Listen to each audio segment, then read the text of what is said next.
What truly shapes a person? Their character, their destiny, especially when they're up against huge societal barriers. Mm. Today, we're doing a deep dive into the really powerful, formative childhood of someone quite remarkable, A.P.J. Abdul Kalam, who, of course, became the 11th president of India. We're going to unpack how these early lessons, things like community harmony, but also facing prejudice head-on, and some key mentorship moments, how they all laid the groundwork for, well, an extraordinary life. Absolutely. And for this deep dive, our insights are coming straight from the source, from Kalam himself. We're looking at My School Days, which is a chapter in his autobiography, Wings of Fire. Right. So our mission here is to pull out the really key nuggets of knowledge from that early life. We want to uncover maybe some surprising facts, definitely profound lessons about things like breaking social barriers, what education really means, and finding the courage to follow your own path, even if that means leaving the familiar behind. It's a rich source. Definitely. So let's start with that childhood in Ramaswaram. It paints a picture of, well, pretty striking harmony, doesn't it? He talks about three really close childhood friends, Ramanatha Sastry, Aravindan, and Sivaprakasan. And what's really interesting is that all three were from Hindu Brahmin families. But Kalam specifically says that as kids, they just never felt any difference between them because of religion. Yeah, that's quite something for the time and place. And it wasn't just a surface thing. Ramanatha Sastry, for example, his father was Pakshi Lakshmana Sastry. The high priest. The high priest, exactly, of the Ramaswaram temple. And Ramanatha actually followed in his father's footsteps, taking over the priesthood later on. So this friendship was, deeply woven into the community's core structure. And it wasn't just the kids being kids, right? Kalam's own family actively nurtured this harmony. He mentions the annual Sri Sita Rama Kalyanam ceremony, and how his family would arrange the boats, these special boats with a platform, to carry the idols of the Lord from the temple to the marriage site, Ramatirtha Pond, which was right near their house. It shows a real active participation in the broader community's traditions, crossing those religious lines deliberately. And you see it inside the home, too. Kalam mentions his mother and grandmother telling bedtime stories. Oh, yeah. From both the Ramayana and the life of the prophet. Think about that cultural blend right there at home. It must have instilled this sense of shared humanity from the very beginning. It really sets a baseline, doesn't it? This foundation of harmony actively built, which makes the incident that happened next, well, even more jarring. Definitely. Because this harmony was seriously tested. Kalam's in the 5th standard, Ramaswaram Elementary School, and a new teacher comes in. And this teacher, as Kalam puts it, could not stomach a Hindu priest's son sitting with a Muslim boy, just like that. Yeah. The impact was instant and pretty devastating for the kids. Kalam was told straight away, move from the front row, away from Ramanatha, go sit on the back bench. Wow. He says both boys felt very sad. And the image he paints of Ramanatha looking utterly downcast, actually weeping, Kalam says that left a lasting impression on him. I can only imagine. It really throws that underlying social stratification into sharp relief, doesn't it? Even poisoning the classroom. Exactly. It shows how pervasive it was. But what happened after school is crucial here. Right. The boys went home, told their parents, and Lakshmana Sastry, Ramanatha's father, the high priest. Right. He didn't just brush it off. Not at all. He summoned the teacher. Right. Right there, with the children present, he told the teacher quite directly that he should not spread the poison of social inequality and communal intolerance in the minds of innocent children. Powerful words. And then came the ultimatum. He said, either apologize or quit the school and the island. Full stop.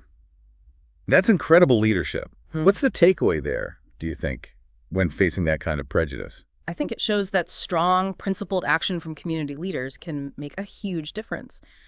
Lakshmana Sastry didn't just comfort the boys, he confronted the source of the injustice directly.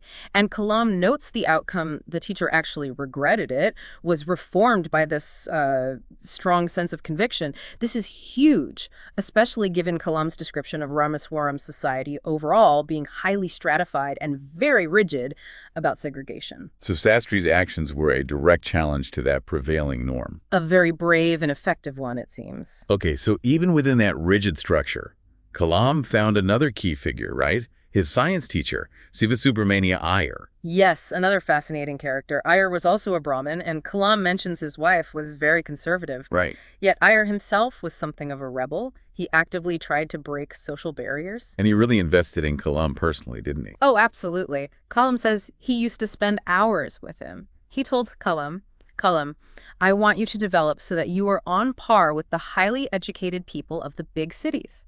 So it wasn't just about science lessons, it was about mentorship, pushing Kalam to see beyond Ramaswaram. Which leads to that really telling story about the meal at Ayer's house. Yes. Ayer invites Kalam over for a meal, but his wife is, as Kalam puts it, horrified. The idea of a Muslim boy eating in her pure kitchen, she refused to serve him.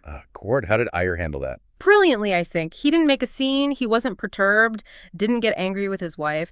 Instead, he just calmly served Kalam the food with his own hand and then sat down right next to him to eat his own meal. He just modeled the behavior. Exactly. No confrontation, just quiet action. And he gave his wife the space to observe, to perhaps reconsider her own views. And Kalam's reflection is quite poignant. He remembers her watching from the kitchen door. And he wondered, if she saw any difference in how he ate or drank water or cleaned up afterwards. It's like this innocent challenge to her prejudice. It really is.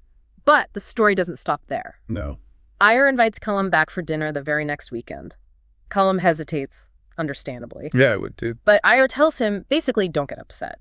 He says, once you decide to change the system, such problems have to be confronted. He framed it as part of the process of change. That's insightful. Facing the discomfort is part of changing things. Precisely. And the result. The next time Kalam came over, Ayer's wife herself took me inside her kitchen and served me food with her own hands. Wow. That's quite a transformation. It is. It really shows the power of, patient example and gentle persistence in breaking down those deep-seated biases. So with these experiences, the harmony, the prejudice confronted, the mentorship, Kalam starts thinking bigger, right? He wants to leave Ramaswaram. Yes, he wanted to study further at the district headquarters in Ramanathapuram, and his father's response. It's incredibly moving and poetic almost. Tell us about that. His father says, as if thinking aloud, Abul, I know you have to go away to grow. And then he uses this metaphor. Does the seagull not fly across the sun alone and without a nest? Powerful imagery. Isn't it? He continues, you must forego your longing for the land of your memories to move into the dwelling place of your greater desires.